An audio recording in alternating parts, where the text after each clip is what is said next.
Hello everyone, welcome to commerce connection. और आज का टॉपिक जो रहेगा वो एक इम्पॉर्टेंट और कंफ्यूजिंग टॉपिक है, deferred tax asset and deferred tax liability. लेकिन इस कंफ्यूजिंग टॉपिक को हम बहुत ही अच्छे से इजी लैंग्वेज में समझेंगे ताकि ये टॉपिक हमको एकदम क्रिस्टल क्लियर हो जाए। ठीक है, तो स्टार्ट करते हैं डेफर्ड टैक्स एसेट से। तो डेफर्ड टैक्स एसेट, अगर हम इसकी डेफिनेशन पढ़ें तो डेफिनेशन हमें बताती है कि it is the difference between companies internal accounting and taxes odd. अब डेफर्ड टैक्स एसेट, ये तो आपको पता चल गया होगा कि ये टैक्स से रिलेटेड है। अब यहाँ पर डेफिनेशन के अकॉर्डिंग ये कहा गया है कि जो टैक्सेस ऑड हैं, कंपनी को जो टैक्स पे करने हैं और एक्चुअली में जो टैक्स कंपनी ने पे कर दिए हैं, जो उनकी इंटरनल अकाउंटिंग हो चुकी है, इन दोनों के डिफरेंस को ही डेफर्ड टैक्स एसेट कहा जाता है। ये तो डेफिनेशन है, पर इस डेफिनेशन से हमें अभी अच्छे से क्लियर नहीं हुआ, तो इसको और अच्छे से क्लियर करने के लिए हम एग्जाम्पल करते हैं। ठीक है, अब देखिए एग्जाम्पल में क्या दिखाया जा रहा है। कंपनी ने कॉर्पोरेट टैक्स पे किया जो कि था 35%, जो कंपनी ने एडवांस में ही पे कर दिया। ठीक है, अब कंपनी के पास प्रॉफिट हो रहे थे, मनी था, तो कंपनी ने सोचा कि हम एडवांस में ही टैक्स पे कर देते हैं क्योंकि टैक्स तो पे करना ही है। तो कंपनी ने तो 35% के हिसाब से टैक्स की पेमेंट कर दी पहले ही, लेकिन एक्चुअली में जब उसकी पेमेंट करनी थी तब वहाँ पे गवर्नमेंट ने कुछ चेंजेस लेके आए और कंपनी ने कॉर्पोरेट टैक्स को रिड्यूस कर दिया 21% से। अब 35% नहीं पे करने थे, कंपनी को सिर्फ 21% पे करना था। तो अब कंपनी ने क्या कर दिया, 14% ओवर पेड कर दिया क्योंकि एडवांस में की थी ना पेमेंट।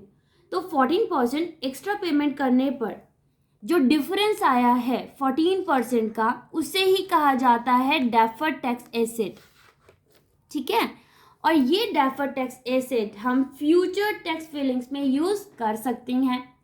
आगे जाके भी तो कंपनी को टैक्स पे करना ही है, तो आगे जाके कंपनी को दोबारा से एक्स्ट्रा पेमेंट ना करके वो 14% वहाँ पर यूटिलाइज किए जा रहे हैं, तो ये company as an asset show करेगी अपनी बैलेंस शीट में, क्योंकि यहाँ पर कंपनी ने 14% की जो एक्स्ट्रा पेमेंट करी थी, अब वो एक्स्ट्रा पेमेंट अगले साल नहीं करनी है, तो वो 14% का डेफर्ड टैक्स एसेट को कंपनी एज एन एसेट अपनी बैलेंस शीट में शो करेगी।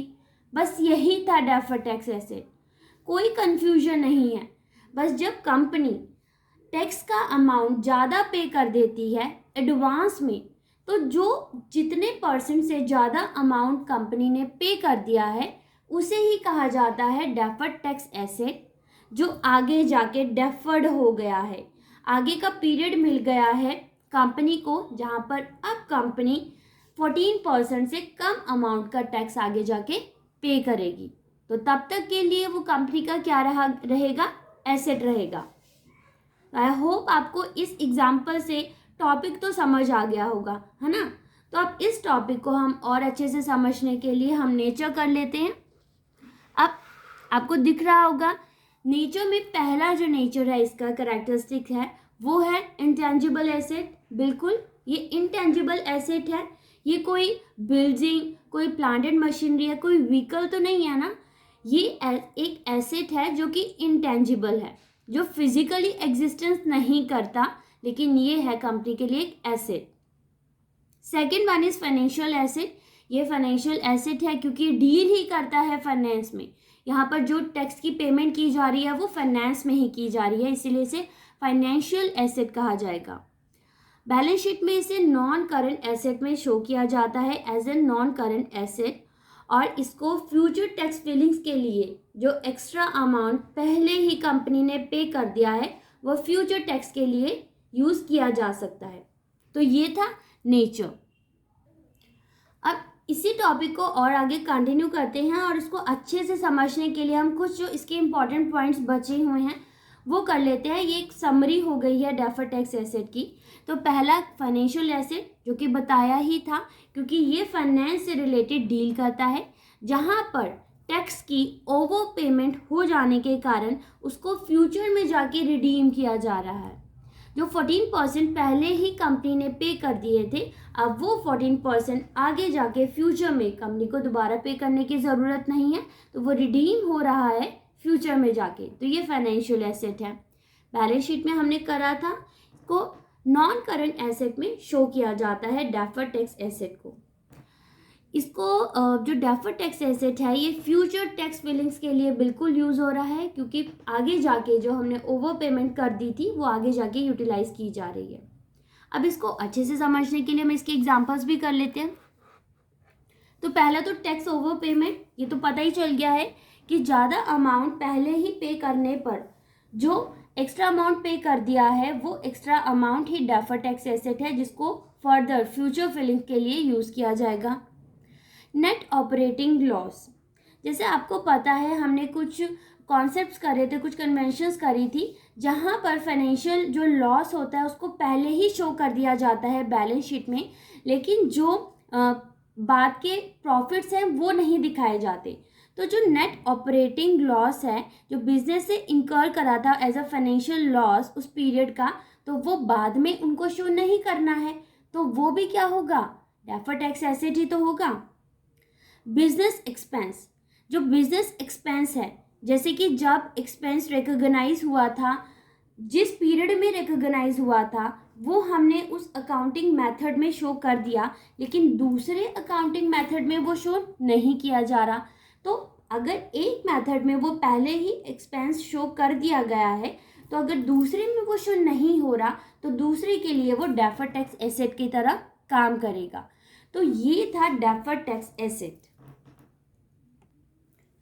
नेक्स्ट जो टॉपिक है वो है डेफर्ड टैक्स लायबिलिटी। यहाँ पर बस एसेट ना आकर लायबिलिटी आ रहा है, और लायबिलिटी आपको पता है ये कंपनी के ऊपर एक लायबिलिटी है, एक बर्डन है जिसको कंपनी को आगे जाके पे करना है। ठीक है, अब इसमें क्या है, ये टैक्स जो लायबिलिटी है उसको company as a tax incentive और टैक्स हॉलीडे की तरह यूज़ कर रहा है। अब ये क्या हुआ, इंसेंटिव तो कंपनी के लिए कुछ बेनिफिट लेकर आ रहा है, और हॉलीडे का मतलब है जहाँ पर टैक्स आगे जाके पे नहीं करना पड़ेगा। इसको और अच्छे से समझते हैं।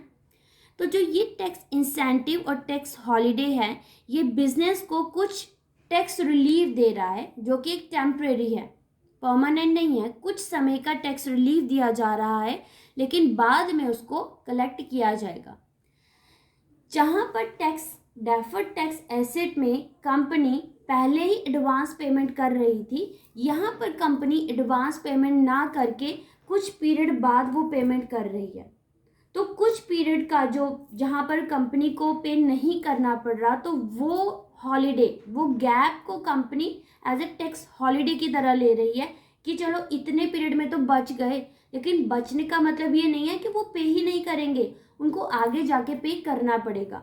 तो कुछ समय का एक टेम्परेरी रिलीफ मिला है कंपनी को कि चलो अभी आपके पास मनी नहीं है, प्रॉफिट नहीं हो रहा, तो कोई बात नहीं, आप आगे जाके पे करना। तो आगे जाके पे करने के लायबिलिटी कंपनी के ऊपर रहेगी, तो इसे कहा जाता है डेफर्ड टैक्स लायबिलिटी। अब ये जो टैक्स हॉलीडे दिया गया है कंपनी को, ये बेनिफिट तो है। बेनिफिट क्यों है, कंपनी के लिए अभी इस समय के लिए बेनिफिट है, जहाँ पर कंपनी को कुछ टाइम पीरियड दे दिया गया है कि आप इस टाइम पीरियड में पेमेंट मत करो, आपको रिलीफ दे दिया, तो ये बेनिफिट हो गया कंपनी को, लेकिन इस समय के लिए। ठीक है, लेकिन वो लायबिलिटी रहेगी कंपनी के लिए आगे जाके, डाउन द रोड। आगे जाके कंपनी को वो लायबिलिटी है वो पे करना पड़ेगा, कंपनी उससे बच नहीं सकती। कुछ समय का पीरियड ज़रूर मिला है, लेकिन आगे जाके कंपनी को वो पेमेंट करनी होगी टैक्स की। ठीक है, अब नेचर क्या है, बिल्कुल जो नेचर में है ये कंपनी के लिए एक डेट रहेगा, कंपनी के ऊपर लायबिलिटी है, क्योंकि कुछ समय के बाद कंपनी को उसकी पेमेंट तो करनी होगी। गुड्स और neutral, yes it is good for company. जो डेफर्ड टैक्स लायबिलिटी है ये कंपनी के लिए अच्छी बात है, या तो अच्छी बात है या तो फिर ये न्यूट्रल है। अच्छी बात है क्योंकि अगर कंपनी को अभी कोई बेनिफिट नहीं मिल रहा या कंपनी के पास इतना अमाउंट नहीं है, प्रॉफिट नहीं हो रहे, तो जो टाइम पीरियड कंपनी को मिला है तो वो कंपनी के लिए अच्छा है, तो इट्स गुड फॉर कंपनी। और हम कह सकते हैं न्यूट्रल, जहाँ पे कंपनी को कोई ऐसा नहीं कि फ़ायदा हो गया, पर कंपनी को कुछ समय मिल गया कि कहीं से पैसा अरेंज वो कर ले, कहीं से फाइनेंस वो रेज कर ले, ठीक है, तो वो गुड और न्यूट्रल होगा, लेकिन बैड किसी भी तरीके से नहीं है। ये बैलेंस शीट में जो डेफर्ड टैक्स लायबिलिटी है उसको नॉन करंट लायबिलिटी की तरह ट्रीट किया जाता है। तो डेफर्ड टैक्स लायबिलिटी को अगर हम एक इक्वेशन की तरह शो करें तो क्या इक्वेशन बन सकती है कि it is a temporary difference है, एक टेम्परेरी रिलीफ दी गई है। कहाँ पे, किन के डिफरेंस में? Amount of money owed in taxes, जो अमाउंट कंपनी को एज एन टैक्स पे करना है, और amount of money that is required to be paid in the current accounting cycle, और जो कंपनी को एक्चुअली में पे करना है और जितना कंपनी ने पे नहीं किया, तो उन दोनों के डिफरेंस को कहा जाता है temporary difference, which is also called deferred tax liability. अब अगर हम इनके एग्जांपल्स की बात करें तो डेप्रिसिएशन ऑफ एसेट, देखिए जो कंपनी डेप्रिसिएशन पे करती है ये तो आपको पता है, टाइम टू टाइम जो भी व्हीकल है, बिल्डिंग है, जो फिक्स्ड एसेट है उनके ऊपर डेप्रिसिएशन लगती है। तो अगर एनुअल डिवैल्यूएशन हो रही है कंपनी के व्हीकल्स की, यानी कि 1 साल बाद आप डेप्रिसिएशन लगा रहे हैं व्हीकल्स के ऊपर या किसी भी फिक्स्ड एसेट के ऊपर, तो उस पीरियड का जो टाइम गैप मिल रहा है कंपनी को कि वो बाद में उसकी पेमेंट की जाए या बाद में उसको शो किया जाए, तो उसे कह दिया जाता है डेफर्ड टैक्स लायबिलिटी, जहाँ पे हर मंथ या हर टाइम पीरियड के अकॉर्डिंग जो भी टाइम पीरियड अलॉट किया जाता है डेप्रिसिएशन का, चाहे वो हाफ ईयरली हो, क्वार्टरली हो या फिर एनुअली हो, उस हिसाब से अगर टाइम पीरियड में गैप दे दिया जाता है। अगर कंपनी पहले हाफ ईयरली दे रही थी लेकिन अब कंपनी को एनुअली ही पेमेंट करनी पड़ रही है, डेप्रिसिएशन दिखाना पड़ रहा है, तो वो टाइम गैप जो दिखाया जा रहा है वो as a deferred tax liability show किया जाएगा। टैक्स अंडर पेमेंट, जहाँ पे कंपनी ने टैक्स की पेमेंट करी ही नहीं है या फिर इनकम्प्लीट पेमेंट करी है, आधा अमाउंट पे कर दिया अभी, तो आधा अमाउंट बाद में पे करना है, तो जो अमाउंट बाद में पे करना है उस टाइम गैप को डेफर्ड टैक्स लायबिलिटी कह दिया जाता है, क्योंकि बाद में तो पे करना है, अभी कंपनी इससे बच सकती है। इंस्टॉलमेंट सेल की बात करें तो जहाँ पे कंपनी ने एक अपनी जो भी सेल करी है वो फुल वैल्यू तो दिखा रही है बैलेंस शीट में, लेकिन उनका जो टैक्स पेमेंट है वो एनुअल इंस्टॉलमेंट में ही पे करेगी। बैलेंस शीट में तो पूरा दिखा दिया, लेकिन उसको एनुअली बाद में इंस्टॉलमेंट्स में पे कर रही है टैक्सेस, तो उसे कहा जाएगा इंस्टॉलमेंट सेल, तो वो भी एक डेफर्ड टैक्स लायबिलिटी है।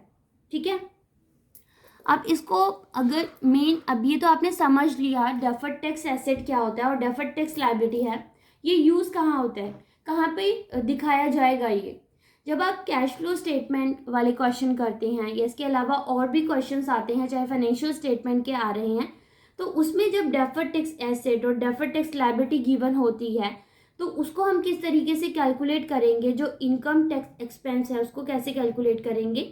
तो इनकम टैक्स एक्सपेंस में जितना भी टैक्स पेएबल है, जितना कंपनी को टैक्स पे करना है, उसमें टैक्स डेफर्ड टैक्स लायबिलिटी को ऐड कर दिया जाएगा, क्योंकि ये भी तो पेमेंट करनी है ना कंपनी ने, ये कंपनी के ऊपर लायबिलिटी है।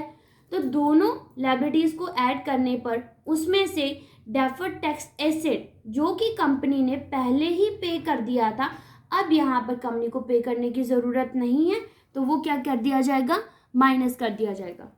तो पूरी जो हमने अभी तक जितना भी टॉपिक कर रहा है उसमें ये इम्पॉर्टेंट पॉइंट आ जाता है, जहाँ पे ये समझ आता है कि टैक्स, इनकम टैक्स एक्सपेंसेस को किस तरीके से कैलकुलेट करना है।